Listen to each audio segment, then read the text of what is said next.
I'm really glad you're here. Welcome to the Mission Manhood podcast. Today my guest is Will Spencer of the Renaissance of Men, and I had a great conversation with Will. It's no secret right now that our world is kind of swirling in chaos, and to me it's an imbalance of masculine and feminine energy at its core.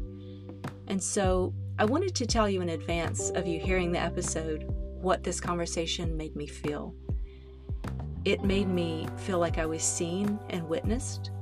It made me feel like I was understood, like he understood the problem.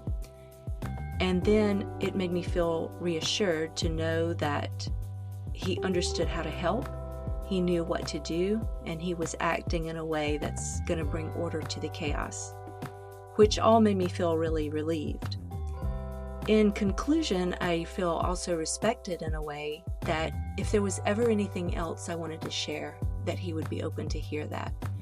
And I'm telling you this because there's power in taking those steps in your relationship with your own self and your heart, in your relationship with the women in your life, and also in the world and how we're going to bring things back to balance. This was a really great conversation for me. I think that you will enjoy it, and I appreciate you joining.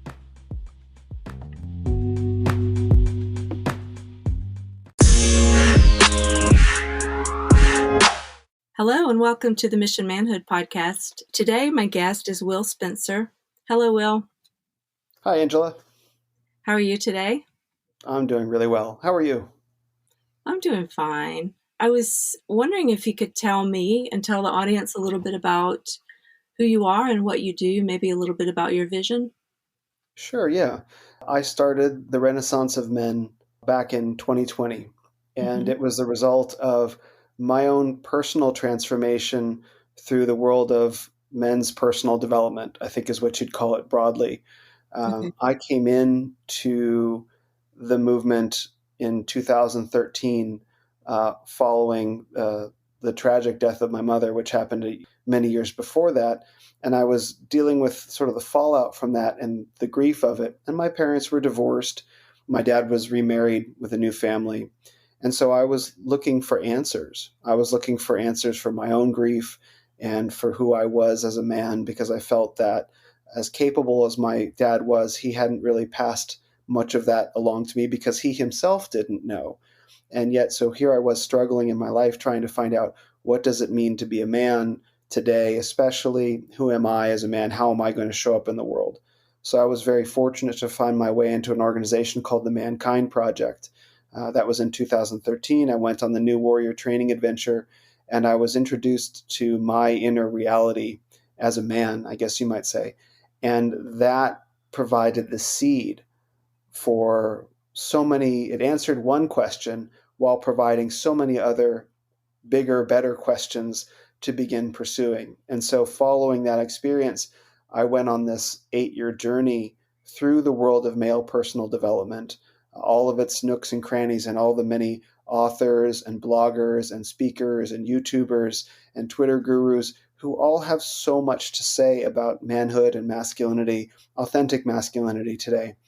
And over the course of that, I guess 7 years, because I started in 2013, I absolutely transformed myself, body, mind, heart, and spirit, and discovered that what's going on in this world of men is so incredibly powerful and so incredibly enriching to men and to how they show up in the world as fathers, husbands, brothers, and as brothers to each other and as human beings on earth. And so I started the Renaissance of Men to offer my contribution to that movement, and also to help men and women understand that this work that we've been doing as men has actually been going on since long before 2013.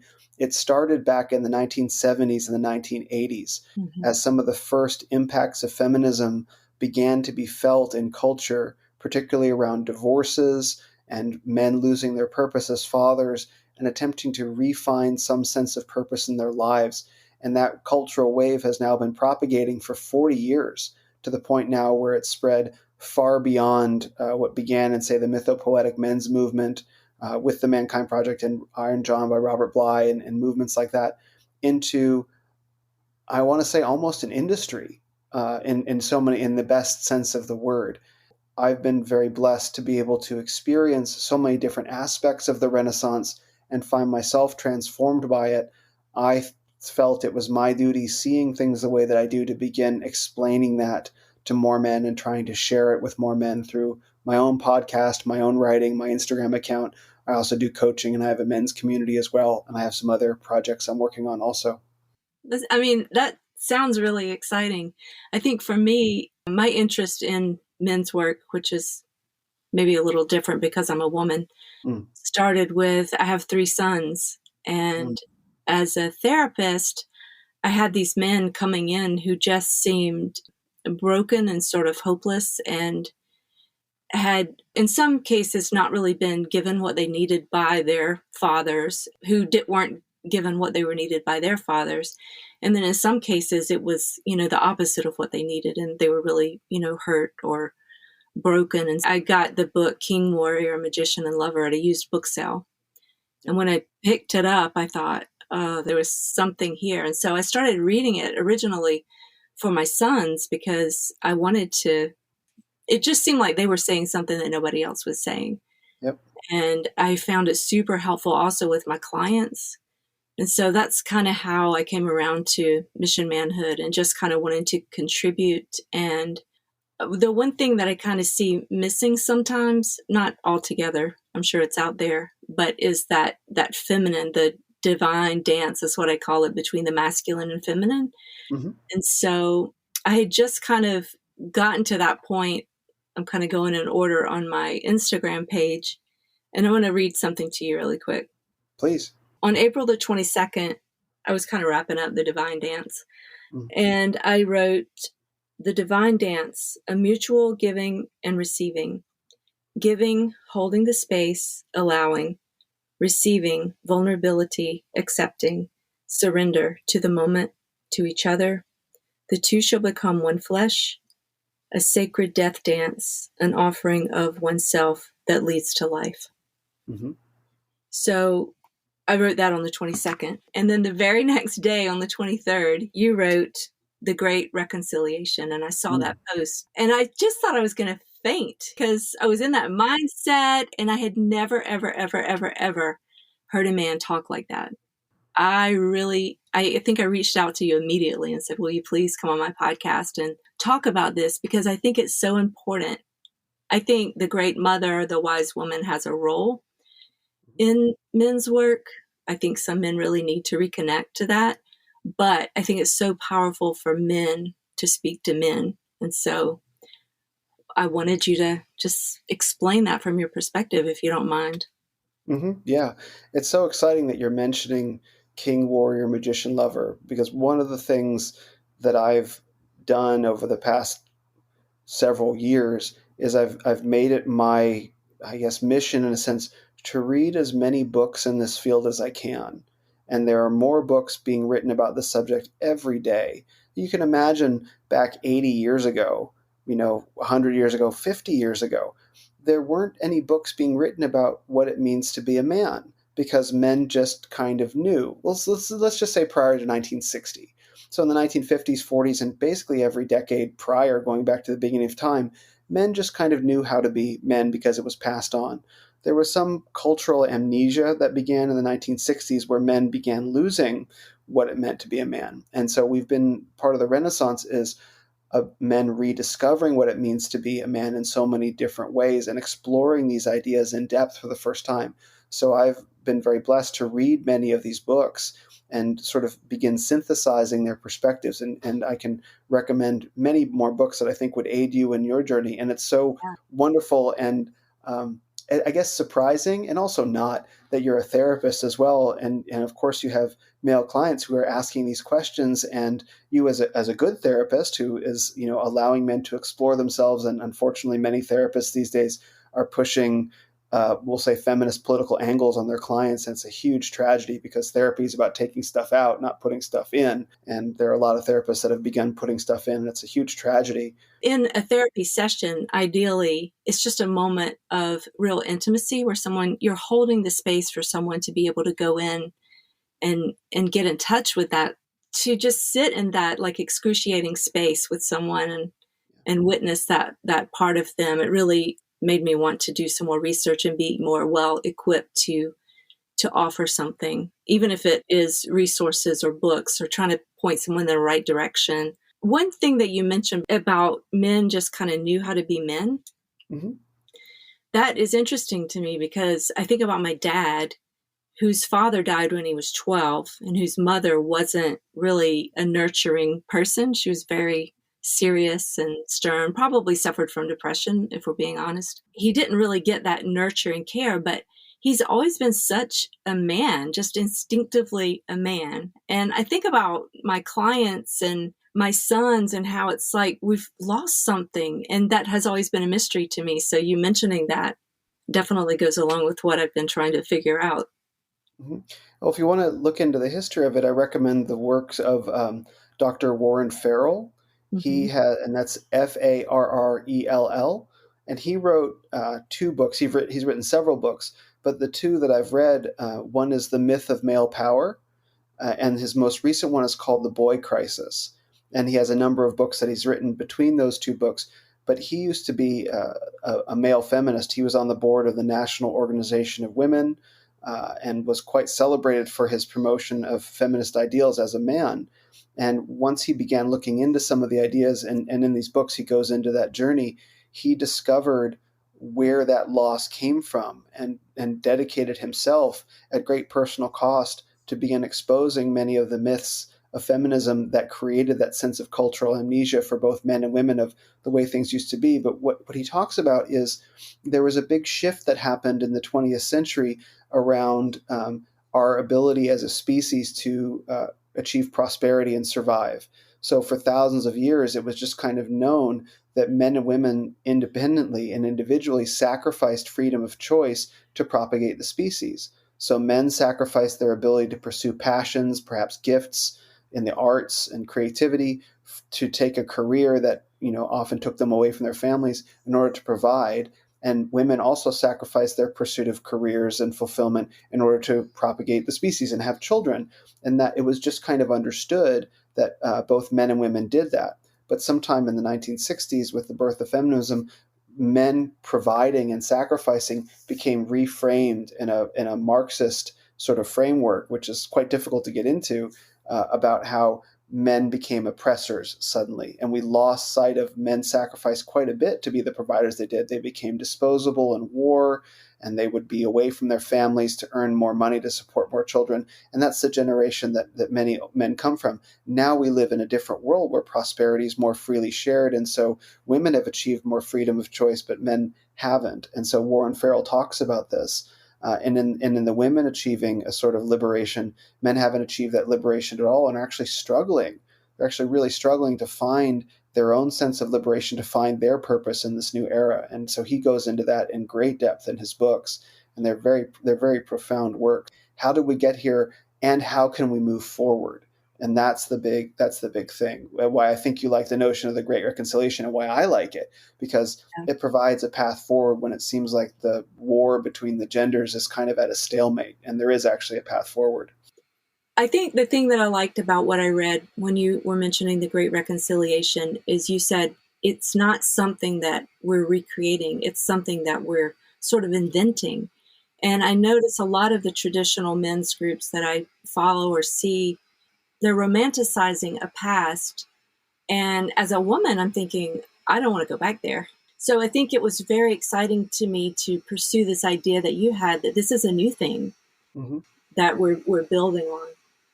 Very much, very much. And I think that there's a genuine longing for traditional structures because they provided a sense of purpose for men, and a sense of order amidst what I personally feel is a lot of chaos in our society right now, a lot of aimlessness. And so a lot of men look at traditional structures and say, let's go back to that. The problem is you can't actually go back in time. And it wouldn't serve either men or women to discard all the progress we've made in the past 60 years. Instead, we have to do something which is probably a bit more uncomfortable, which is attempt to figure out a way forward that works for both men and women for what we both achieved. And so I think if we want to frame it one way, feminism corrected the scales all the way to one side. And so you're seeing a lot of lost, aimless clients in your in your therapy session, and maybe you're feeling some concern for your boys, like who are they going to be, and you're seeing it in culture.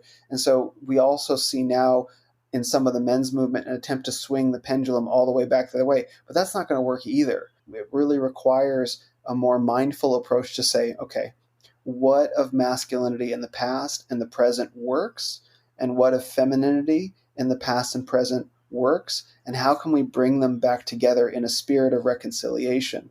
And the reason why I use the term reconciliation is that I think over the past, let's just say 100 years, both sexes, both genders, they have a lot of gripes with each other. For example, once you begin looking into the tragedy of the family court system and what's done to men who are denied access to their children, etc., men have a lot to be angry about, and naturally women do as well. And the spirit of reconciliation is we both go into a space and are prepared to apologize or reconcile and disarm mutually at the same time. It's not you go first and then I go. It's that we're both ready to recognize we've completely messed this up.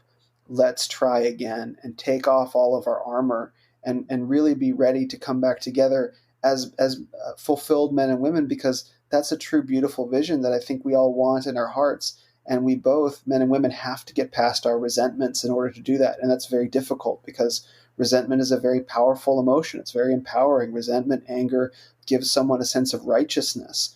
And if you're feeling lost in your life, a sense of righteousness is a real good way to give yourself some organizing principle versus vulnerability and surrender. And the great reconciliation is ultimately about surrender and forgiveness and finding a new way forward together. And I believe in all my heart that it's possible. And in fact, I see it happening all around me. I know that you've read a lot of books and you've studied this and you kind of have a vision of how it can move forward. How do you apply that, like on a practical level? I mean, besides you just seeking that type of woman who's willing to sort of do that experiment and associating with other people who are also doing that and kind of growing a movement, have you given much thought to how that might happen on a larger scale? Yes, I have. I know that I can do the work that I do on an individual scale. And part of my work, I had also intended to be a therapist. Actually, that was my career path, and I really wanted to work with men because I felt that there are really two kinds of men out there today. There are really strong and capable men who aren't necessarily emotionally or spiritually attuned, and there are very emotionally and spiritually attuned men who are not sort of physically capable. And these are not usually the way that women experience this in my discussions with them is, they go and they'll date an asshole for a while and it'll be a lot of fun and they'll get really fed up with the asshole being an asshole, and then they'll go date a nice guy and they'll be with the nice guy and he's really nice, he takes good care of me, but there's no energy or passion. So then they'll go back to the asshole, and then they bounce back and forth between these two kinds of men, and then they naturally conclude like, well, if this is what men are shit. Right? The thing is, that's not actually two kinds of men. That's one man who's been broken in half. And so what I see my work as being is helping men integrate those two halves of their personality. So helping strong men be emotionally and spiritually attuned, and emotionally spiritually attuned men become more physically capable and balance their personalities out. I personally experienced that happening through initiation, through the Mankind Project. That was my knitting together of the two halves, and then I had cultivation work to do. But my personal feeling is that how that plays out on a societal scale for now is largely an individual work, is building one better man at a time. And what I actually find happening is the more men that, not just me, but of course all the other men in this movement in a way, help men, let's say, improve upon their weaknesses. The more better men there are, it creates this virtuous cycle where better men inspire better men, and it begins to get this momentum behind it, and it's beginning to pick up steam. And that's why I call what we're living through as a renaissance, because it's not a revolution, because a revolution goes around and around. A renaissance is actually a rebirth. It's a linear process, like when a child is born. That's not a cyclical process. A child is born, and a renaissance means rebirth. It's a birth. Something new is being created. And so that's what I see happening and achieving some sort of critical mass now in the culture as like Jordan Peterson was on a podcast with this comedian, Andrew Schultz, and Andrew Schultz is an hysterical comedian. And at the end of the podcast, Andrew Schultz was saying, when did we just accept this cultural meme that men were worthy of disrespect? And Jordan Peterson said, when we accepted that frame, when we took that on. And like that questions like that are being asked at that level in culture now is a real sign for me that there's something going on. I see the more work that we all do together as creating that cultural wave that just exists all around us. A couple of things there, that dichotomy, the asshole and then the nice guy. It's almost like people feel like they have to choose. And, Yep. It's like they're going to be one or the other.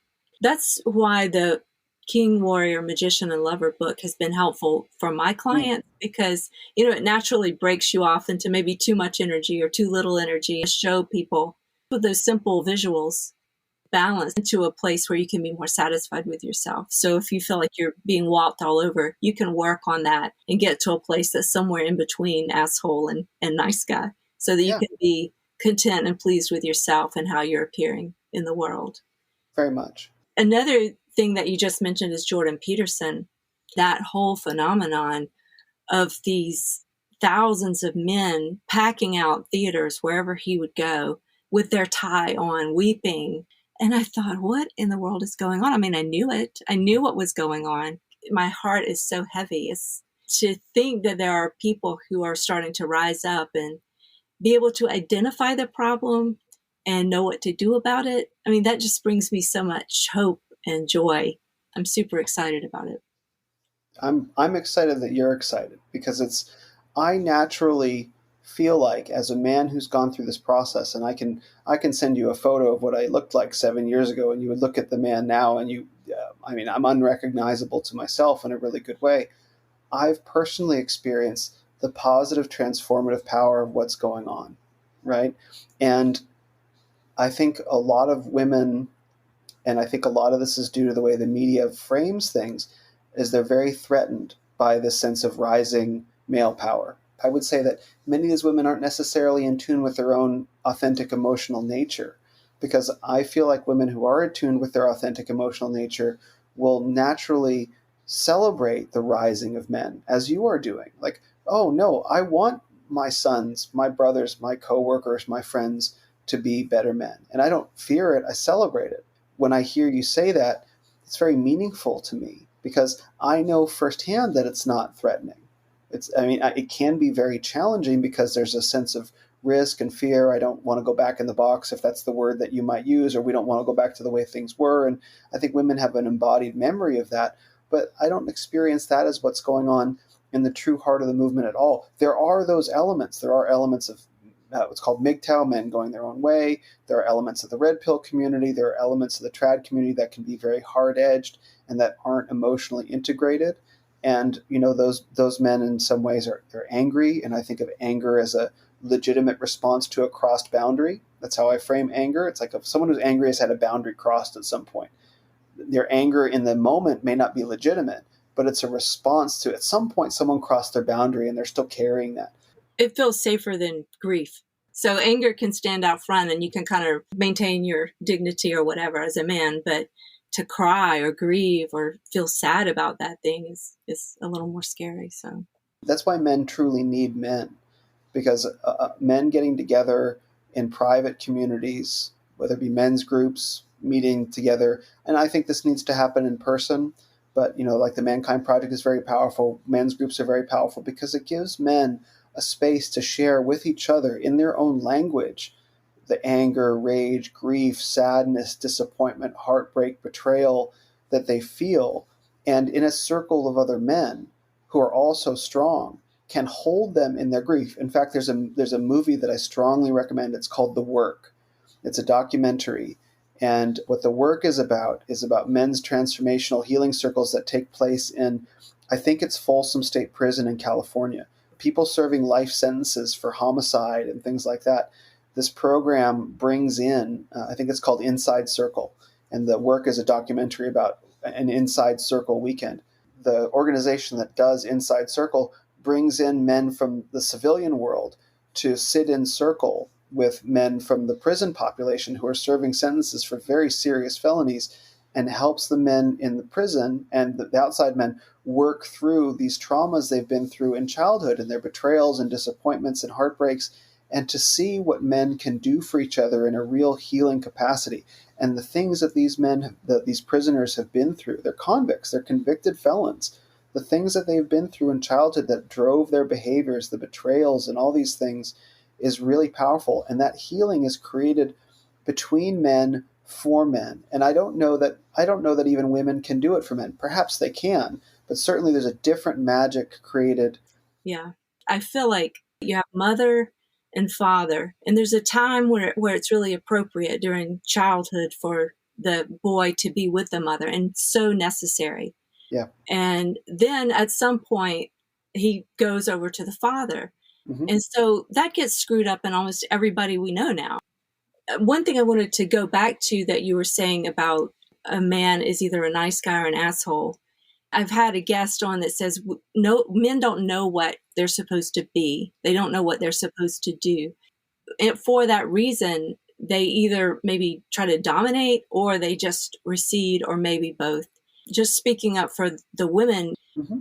a lot of women are just exhausted and tired. It's because you're between a rock and a hard place as a man. You weren't really told what your job was, and you're blamed for everything. It's easy to see why somebody would retreat. That leaves the woman out, more in control. Those gender roles are so mixed up because of feminism, and men are apologetic when they try to be dominant or try to lead in any way. They're sort of apologetic. They don't know how to be. So it messes up the passion. Well, I mean, put yourself in the shoes of a man today, where you're actually biologically wired to initiate a romantic relationship. I was going to say sex because that's the biological wiring is around reproduction. It's about walking up to a woman and approaching her. Men are biologically wired to do that, to initiate in that way. So the position that men are in today is you go to a bar and you go up and you walk up to a woman and you try to initiate, something with her. Maybe you want to go on a date with her or get her number or whatever. If for whatever reason she doesn't like what you say or you misspeak or something like that, you can be sued, shamed, ruined, your whole reputation destroyed because of one moment, one misstep. And I know that we're only recording audio right now, but I can see you covering your hands and your face. It's like, you can feel the grief of that. Like, what is a man supposed to do? The risk that he puts himself. Yeah, and just clients who very literally have been through so much suffering because they were in the wrong place at the wrong time. They said the wrong thing at the wrong time. They've maybe lived their lives believing that they're monsters. And then my own son, he gets to college, university, and they have these stupid classes where they're just berating them and telling them about consent. And, the guys are like, we're afraid to move left. We're afraid to move right. We're afraid to speak. We're afraid to laugh. Anything we do could be wrong. And these young men who are in that environment, they don't know how to be. That's right. It's not just young men. It's every man. It's every man. And there are such tragedies that are happening with women today in terms of tattoos, for example. Like, if you just go on Tinder, as I hear a lot of guys talk about, and you see women that have disfigured their bodies in all kinds of terrible ways. And I think part of that is I don't think it's they actually have a desire to scar their bodies in that way forever. Part of it's out of anger. Part of it is out of anger or some sort of betrayal. It's like a direct strike against men in some way, like making themselves visually unattractive because that's some sort of strike against the patriarchy is how it's sort of played out. And it's this huge tragedy of and like you say, very rightfully, some men become very angry and other men become very withdrawn. And so what you have is the obese men, or the ones who are addicted to video games or pornography and totally checked out from life. And on the other end, you have the sort of angry guys who get framed as, quote, toxic masculinity, and they're trapped. And even like a man like me and many of the men I know who try to speak up on behalf of men. Or I mentioned Dr. Warren Farrell. Like, he started speaking up on behalf of the truth, and any man or woman who does pays an enormous cost in the media for it. the truth of the matter is, and why I'm very proud to be part of this movement right now, is men are saying enough. We are going to do this, and we are going to do this together, and you can bugger off. And what's beautiful is that in the men standing up and reclaiming their accountability, reclaiming their integrity, when they claim that sense of authority over their lives and the things that are important to them, and they become financially successful or independent, they become fit, they become confident, well-spoken, and they refine themselves as men and recognize they have nothing to be ashamed of. And the more of us men that come together and do that and hold each other accountable and hold together as a team, the harder it is to cancel us, and the more space that we claim and the more space that we create. And that actually invites women who are sensitive in, because they recognize these are the men that I've been looking for, that I feel in my heart have been possible. And now they're waking themselves and each other up. And that creates space. The Renaissance of men creates space for the Renaissance of women to happen. It was happening on its own, but it's creating the Renaissance, contributing to it for sure. Then the processes become synergistic, because the men create space that the women come into, and then men look and say, oh, that's where all the women that I want are. So they move into the space, and these processes work together. And then eventually these two communities come together, and that forms the great reconciliation. And Yeah. that's the process that I see happening. That's really beautiful, and I agree with that. I have a couple of things in my mind. And one is, I believe that love will save the world. I really think it needs to be saved. Yeah. But I also believe that love is allowed when men allow it. It's when the man holds out his hand and offers the dance. It's that first, he initiates, right? And she Yeah. takes the hand and she's willing to dance with him. I know in some circles I hear a lot of complaining about women, but it's not like the men are creating that space for the kind of woman they want. Mm-hmm. I think a lot of this comes down, for me, it comes down to accountability, because there are a lot of men. One of the problems with social media is that it elevates everyone's voices to equal status, and it's really easy to hide. It's really easy to hide behind your avatar on Twitter or Instagram and to talk up a whole lot of values that you don't actually live. Yeah. And that's why I put my name and my face out there. It's like, you can look me up, you can see photos of me, you can see that I'm not hiding behind anything. This is actually who I am, and I only speak what I actually live. I'm very careful about that.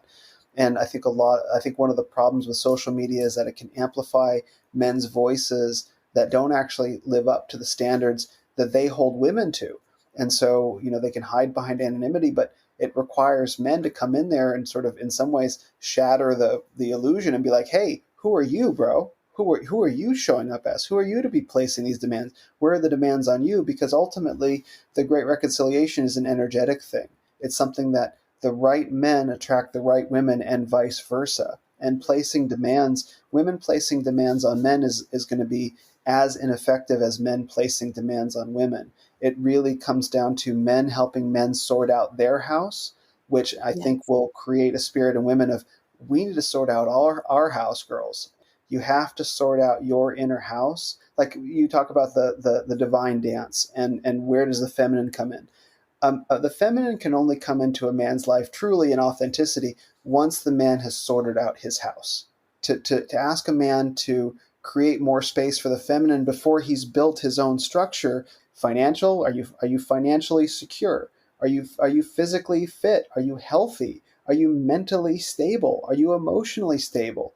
Once you've built your house, you've created the space that the feminine can then authentically come into. So the divine dance happens once men reach a point in their lives when they can actually authentically invite a woman in and create space for her. And I think, and I do hear women's complaints saying, men need to make more space for the feminine, and that's very true. But many of those men really, truthfully, need to make more space for the risen masculine in their lives to truly transform them and then complete that process so they can offer their hand authentically to a woman. Like, I am now giving myself to you.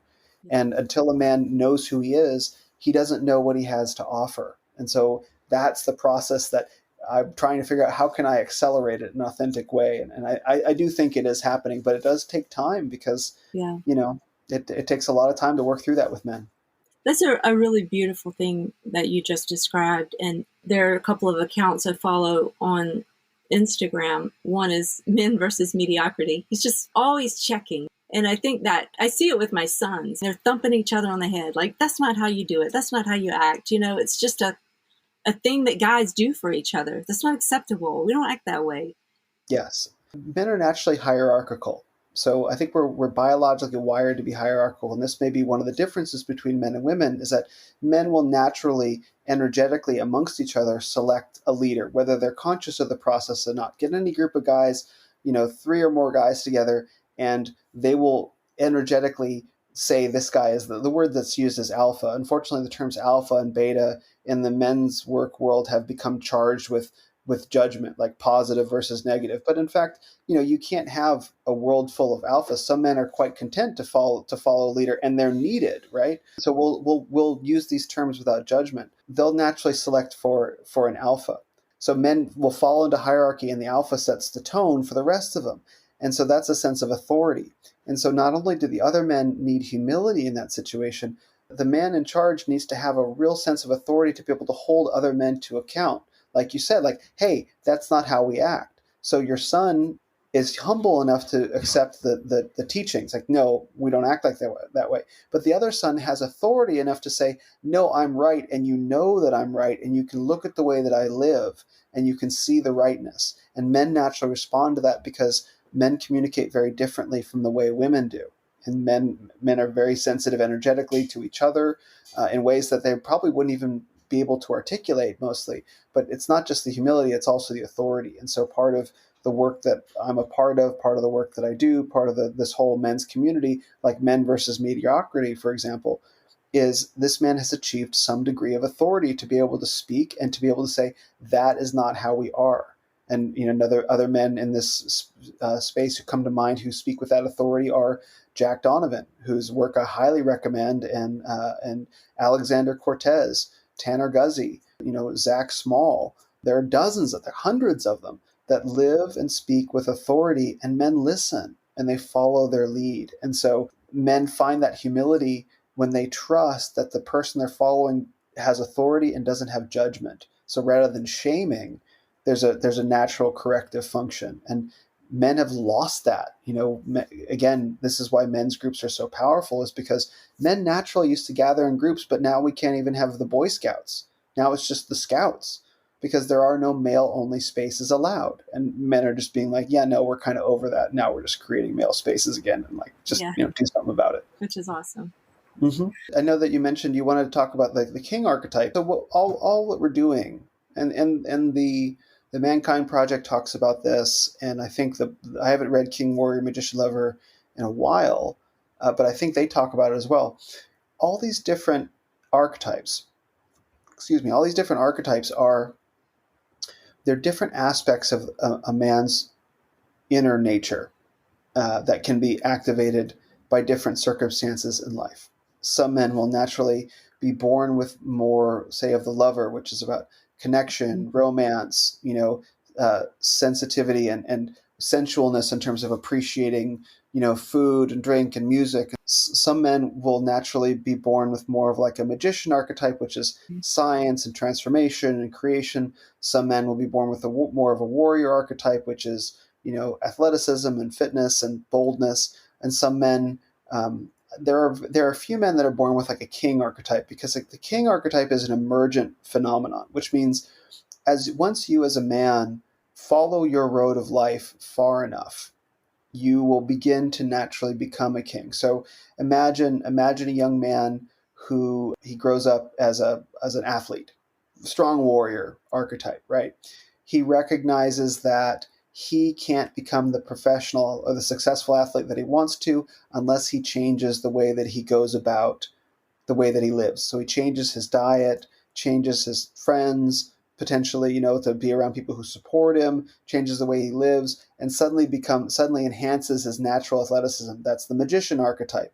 And then by becoming a successful athlete, he knows, a woman who's good for him and who is not good for him because she supports his goals or tracks. Maybe he goes through a number of relationships where, he's with women who don't support his goals and becomes a drag. Maybe he hangs out with friends who drink too much or eat too much and they fall off. And so he naturally comes into balance with the lover archetype because he finds a woman who supports him in his mission and is sensitive to his needs as well. And he's around friends who support his mission as well. So he balances out the lover. So he now has balanced the warrior archetype in his athleticism, the magician archetype in terms of his transformation, the lover archetype in terms of his relationships. And what does that set the man up to do? He becomes successful. Prosperous is probably a better word. And in that space, he becomes the king. And so that is the resurrection of the king archetype. It's an emergent phenomenon that comes out of the balance of the other three.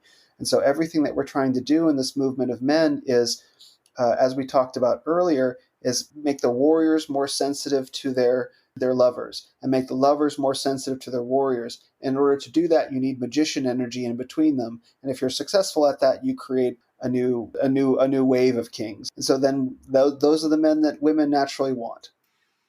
There's this verse in the Bible that says, the mountains melt like wax in the presence of the Lord. And it's like my Lord and King.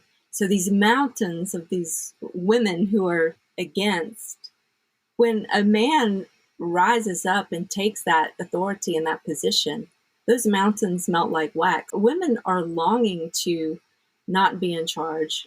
Maybe it's hard for some people to believe, but I think that is true. I agree. And I think, obviously the 2020 was a rough year with what COVID did to everyone and everything.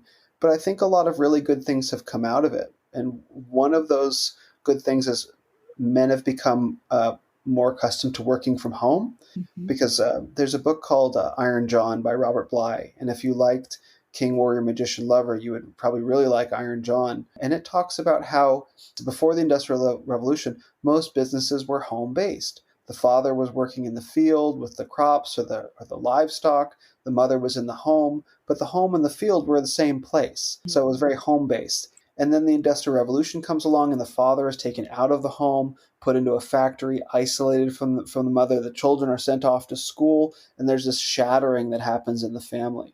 Well, one of the things that COVID has done is it brought everyone back into the home, and people have recognized the fundamental instability in many ways in the corporate world, and so many men are working on side hustles, home-based businesses. So now you're having a return to the sort of nuclear family in a way, where men can really embody these values, and you have a sense of integrity in the family. And I think that's a really beautiful thing that's kind of emerging out of a really dark time, as just one example. And so men are being forced to kind of rediscover these things. Obviously, there's been a lot of negative effects, but a lot of men have gone the other way with it and are finding a way to, how can I actually spend more time around my family and maybe even scale back my life, maybe even homeschool our kids. So I think there's a lot of exciting potential that's really easy to lose sight of in the media push narrative. If you pay attention to the media, you're going to be depressed all the time. Absolutely. Don't pay attention to the media. I really appreciate it. And I love the way you kind of summed up the archetypes. That was a great summary for somebody who's just getting interested in it and has never heard of it. And it's like a great roadmap for people to figure out how to be balanced. And that's exactly what I use it for, is to help.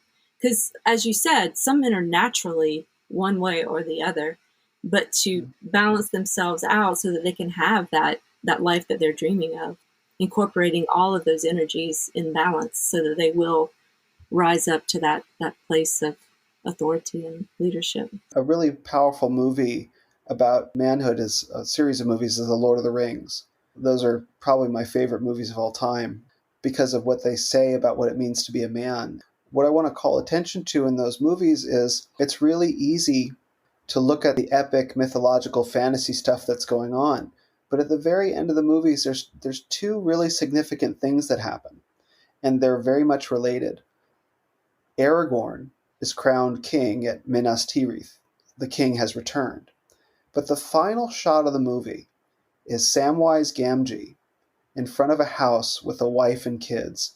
And the last shot of the final film is him walking with his family into his home and closing the door. The final message of that movie is one of fatherhood, authentic, integrated fatherhood, of having been on the journey and arrived in a place of being a husband and father, to be generative because he's the gardener, right?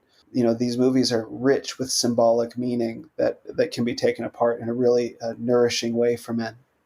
I love that. Thank you for that reflection.